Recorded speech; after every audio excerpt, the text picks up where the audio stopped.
Hey guys, welcome back to my show. Welcome back to my channel. This is English is Easy, and it's a show where I use very slow and clear and simple English to tell stories and help you improve your English. Well, today we've got something a little bit different. Yeah, we like to tell stories on this channel, and in the past, there's a very specific way, a certain way that I've told my stories on this channel. But today, I want to switch it up. I want to try something new. Last night, I had a new idea for a new video format, a new way, an experimental new way I could tell stories on this channel. So I wanted to try that today. Here's the idea. Here's what we're going to do. First, we're going to read a simple version of a new story, The Great Gatsby, a very famous novel, right? We're going to read a simple version of that story, right? We're not going to read The Great Gatsby, the entire book. Of course we're not. We're going to read a simplified version.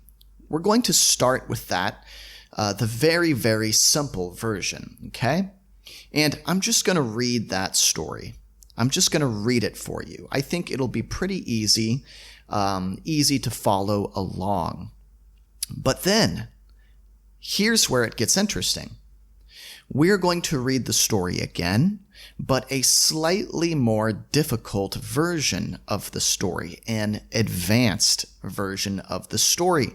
I went into the simple version and I changed the words. I picked more difficult nouns, adverbs, adjectives. Okay, so we're going to read a more challenging version of the story. With bigger, more difficult, more advanced words.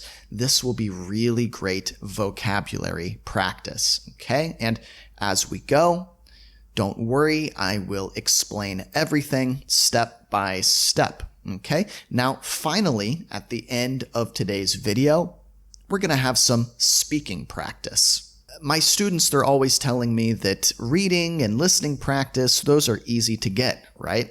Those are easy to do. You can just, listen to a podcast or read a book if you want to practice those. But speaking practice, oral English, it's hard to find opportunities to practice, right? So I'm going to give you an opportunity today at the end of this video. Before we dive in, before we get started, I would like to ask you guys a small favor. You know, this is a brand new YouTube channel, just a couple months old. And at this stage of making videos, I need a lot of help from you guys.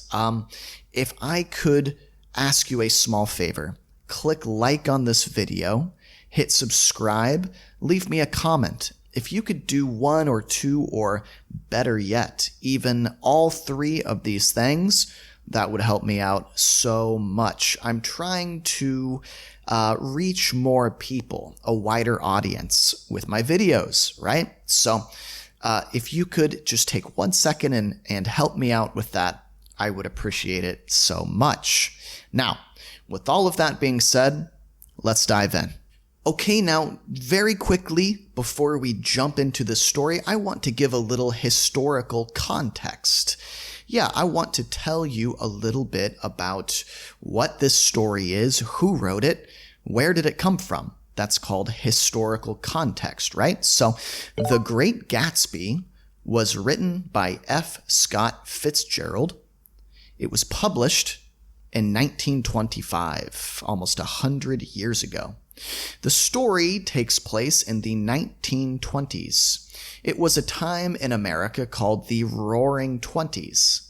This was a period of time of great economic growth and cultural change. So the economy was growing in America. The culture was changing. People were very rich, and they loved to party. It's kind of what the Roaring Twenties is most famous for, the parties. This time also had a lot of illegal activities, like selling alcohol during Prohibition. Prohibition. What's that? That was a period of time where alcohol was illegal in the United States, right? It was illegal to purchase or consume alcohol. We call that time the Prohibition. So the book shows the difference between the rich and the poor, okay? And it talks about the American dream, this idea that anyone can become rich, anyone can become successful, all right? So that's a little historical context. Up next, I'm going to read the simple version of the story. Now, I want you to just listen to me read the story. Just try and follow along. It should be fairly simple. Okay, so first, just listen to the story. And then the second time around, with the advanced version, we can dive a little deeper into the story, learn some new vocabulary, etc. Okay, the simple version. Nick Carraway moves to West Egg, near New York City, in the summer of 1922. He lives next to a big house owned by Jay Gatsby. Jay Gatsby. Gatsby is very rich and throws big parties every weekend. He throws big parties. Nick's cousin, Daisy, lives nearby with her husband, Tom Buchanan. Okay, so Nick has a cousin, Daisy. Daisy lives nearby with her husband, Tom. Tom is not nice and is having an affair with a woman named Myrtle. Uh-oh, he's having an affair, right? An affair, that means he's not being faithful to his wife. He's seeing another woman. Okay, well, Nick gets invited to one of Gatsby's parties, okay? He meets Gatsby, who is very mysterious. Gatsby tells Nick that he loves Daisy and has loved her for many years. So Gatsby loves Nick's cousin, right? Nick's cousin, Daisy. Gatsby is in love with her. He has loved her for many years. He moved to West Egg to be close to her. So Gatsby asks Nick to help him meet Daisy again. Nick arranges, or he sets up, a meeting between Gatsby and Daisy. They start seeing each other again, and they fall in love. Tom finds out. He gets angry. Remember that Tom is married to Daisy, right? He confronts Gatsby, and they argue about Daisy. Okay, so he confronts Gatsby. He, has an argument with Gatsby about it. Daisy chooses to stay with Tom, so Daisy picks Tom, right? Later, Gatsby's car hits Myrtle by accident, and she dies. So Gatsby's car hits Myrtle, the woman who Tom is having an affair with. Myrtle dies. Tom tells Myrtle's husband, George, that Gatsby was driving the car. Okay, so Myrtle has a husband. She's also being unfaithful. Okay, this guy George. So Tom, Daisy's husband, tells Myrtle's husband, George, that that Gatsby was driving the car. Remember that Tom hates Gatsby. George thinks Gatsby killed Myrtle. Okay, and he goes to Gatsby's house. Uh-oh. He shoots Gatsby and then himself. He kills Gatsby, then he kills himself. George does. Nick is very sad and plans Gatsby's funeral. Hardly anyone comes. Nick decides to move back to the Midwest, feeling disappointed by the people in New York. He realizes that Gatsby's dream of being with Daisy was hopeless from the start because it was based on the past. So what I want to try now is something new, something I've not done on this channel before. Now we're going to read an advanced version, a more difficult version of the text we just read. And there's going to be new words, advanced vocabulary. We're going to go slow with this version and make sure we understand everything. So let's take a look. In the advanced version, Nick Carraway relocates to West Egg. Relocates, moves from one place to a new place, near New York City in the summer of 1922. He resides adjacent to an opulent mansion owned by Jay Gatsby. Okay? He resides. He lives adjacent. That means next to. So he resides adjacent to. He lives next to an opulent mansion, a big fancy mansion. Opulent. There's a great vocab word. Opulent mansion means big and fancy. Owned by Jay Gatsby. Gatsby is exceedingly wealthy. Exceedingly. Okay? Very rich, very wealthy, and hosts extravagant parties every weekend. Ooh, extravagant parties. That's a really good synonym in this context for big. Instead of saying a big party, you could say an extravagant party. That means a really big, fancy party, okay? Nick's cousin, Daisy, lives nearby with her husband, Tom. Tom is insidious, not nice. Okay, there's another big word, insidious. Okay, he's not nice. He's insidious and is engaging in an affair with a woman named Myrtle. Okay, Nick receives an invitation to one of Gatsby's soirees. Ooh, here's a fancy French word, soiree. Soiree. This is a French word that means a party, but specifically a party in the evening, okay, or a gathering of friends in the evening.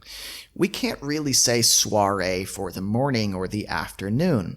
If you want to impress your friends, invite them to a soiree, right? He encounters Gatsby. He meets Gatsby. And Gatsby is highly enigmatic. Ooh, great word, right? Mysterious, enigmatic. Enigmatic doesn't just mean mysterious. It means that it's difficult to tell what he's thinking, what he's feeling. Okay, he's enigmatic. So this enigmatic guy, Gatsby, he confides in Nick, confides in him. He tells Nick a sensitive something. He tells him a secret. The secret is that he adores Daisy. Okay? He adores her. He really loves her. And he has cherished her for many years. So he adores her. He cherishes her. They mean about the same thing, right? He relocated. We've seen this already. He moved to West Egg to be near her. Gatsby implores Nick, implores him. He asks him to assist him in meeting Daisy again. Okay, so Nick arranges a rendezvous, another French word, a rendezvous, a meeting between Gatsby and Daisy. Okay, so they begin seeing each other again and rekindle their love. Ooh, this is a great word. They rekindle their love. Okay, so if you rekindle love, it implies that there has been some love there before, some affection there before, but maybe it died away. Maybe it kind of died down, right? But if you rekindle it, it's kind of like kindling a fire, okay? Maybe the fire burned out, it went dark, but if you rekindle the fire, it comes back. It comes back. So they rekindle their love. Tom discovers this and becomes irate. Another great word here. Irate means very angry. Not just angry, really angry. If you are irate, you're super upset, really angry. He confronts Gatsby and they quarrel. This is kind of an old-timey word. You're probably not going to need to use this or even know it, but hey, can't hurt, right? It can't hurt. They quarrel. They argue. About Daisy. Daisy decides to remain with Tom. Here's another great word, subsequently. Subsequently, that means after that. Wow, if you guys could use this, it would be really impressive. If you could learn this word, if you could use this word, I think people would be really impressed. Subsequently. Woo. It means after that, Gatsby's automobile, his car, accidentally strikes Myrtle. It hits Myrtle. It strikes her, resulting in her demise, her death. Demise is kind of a softer way to say death. It's kind of a bit more formal, a bit softer, right? If you say she died, it's a little on the nose. It's a little strong, right? Her demise, okay? That's like maybe you'd see that in an obituary in the newspaper. If you're reading about someone's death, you might see the word demise, right? You probably won't see she died, right? It's a little bit on the nose, a little bit too direct. Tom informs Myrtle's husband, George, that Gatsby was operating the car. Okay, good. Operating. Usually people in everyday life will just say driving. We can say operating for like bigger machinery. Like if you are working at a construction site making a new building, you might be operating a crane, operating some heavy machinery. Yeah, we don't usually say operating a car, but it's a good word to know, just in case. So, George believes Gatsby killed Myrtle and goes to Gatsby's residence. Goes to his residence, his house, his place of residence, the place where he lives, right? He shoots Gatsby and then himself. Okay? Nick is profoundly saddened. Ooh, great word. Profoundly, extremely saddened, deeply saddened, right?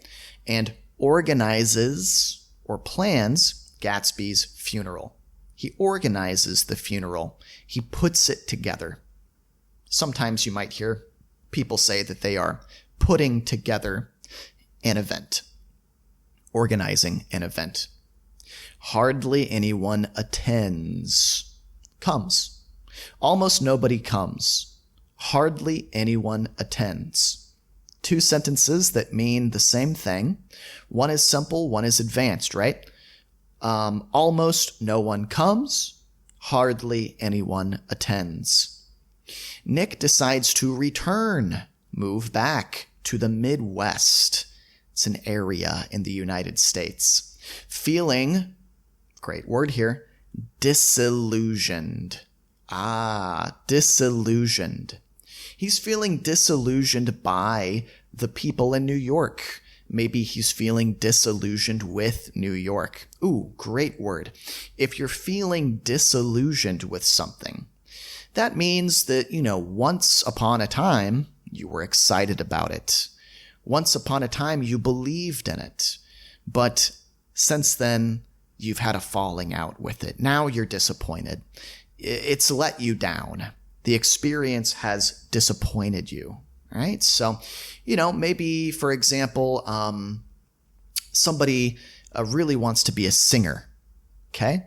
They're so excited about this idea of becoming a singer. So they go through all the work required to become a singer, but then they realize, my publishing or my record label is going to take a big cut of the money that I make. And, it's difficult to organize shows, etc., etc. All of these bad things happen, right? They become disillusioned. disillusioned with their dream. It's not their dream anymore. Okay, anyway, he realizes that Gatsby's aspiration, his dream, Gatsby's aspiration, the thing he aspires to do, of being with Daisy, was futile. Futile. Great word. Futile. It was hopeless. Okay? His dream of being with Daisy was futile. It was not going to happen. It was not going to work. Futile. It was futile from the start because it was based on the past. For the very last section, the very last segment of today's lesson, I want to give us some speaking practice. Like I mentioned earlier, it's not always easy to find opportunities to speak, right? So let's do just that. Here's what we're going to do. Take a look at this question. Would you rather have a big, mysterious party every weekend like Gatsby, or would you rather live a quiet life, in the countryside? Okay, so you have two options. Big, mysterious party every weekend in a big mansion, or you can have a quiet life in the countryside. You have to pick one. You have to tell me why. Okay, so what I want to challenge you to do here is take a full minute to reply. A full minute, and just try to talk for the whole minute, for the whole time. Now, I'm going to go first to give you an example of what I'd like you to try and do. So here I go for 1 minute, giving you my response. Okay, yeah, this is an interesting question, right? Would I rather have a big mansion with big parties, every weekend, or would I rather live a quiet life in the countryside? This is a really difficult question to answer because I think both of these options provide something of value. I think a quiet life in the countryside provides some tranquility, some solitude, some serenity, some peace and quiet, right? But it might get lonely. It might feel lonely after a while. So I think having a big house and lots of friends and parties in the city, I think that's important too, because you can satisfy your social needs. You can have a social life. But if I had to pick, I think I'd pick the city. I'd pick the mansion. Okay, that was my response. Your turn. Take the full minute and keep going. Try to fill up that whole minute. Go ahead.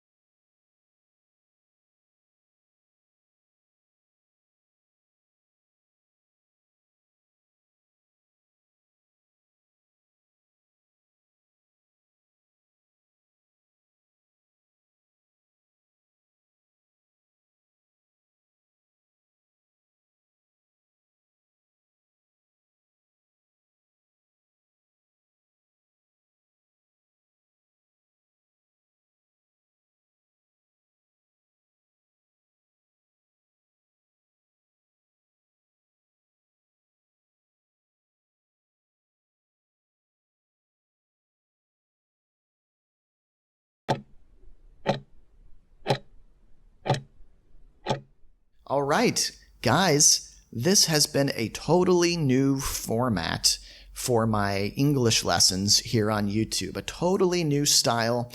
I was thinking about the way I used to teach these stories here on YouTube, and I was thinking about what I would want as a language learner. I like to study Chinese. I like to study Mandarin. I was thinking about what kind of content would I like to have? And I wish this kind of thing existed in Chinese. That would be awesome. So the fact that I feel that way about this format tells me that maybe it's an improvement. I don't know. What do you guys think? Did you like today's video?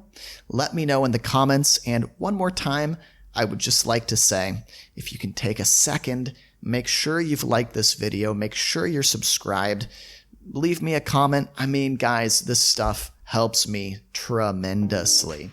Helps me so much. So, thanks again. I hope you had a good time. I hope you learned some new words. I hope it was useful and helpful. And I'll see you next time. Until then, bye-bye.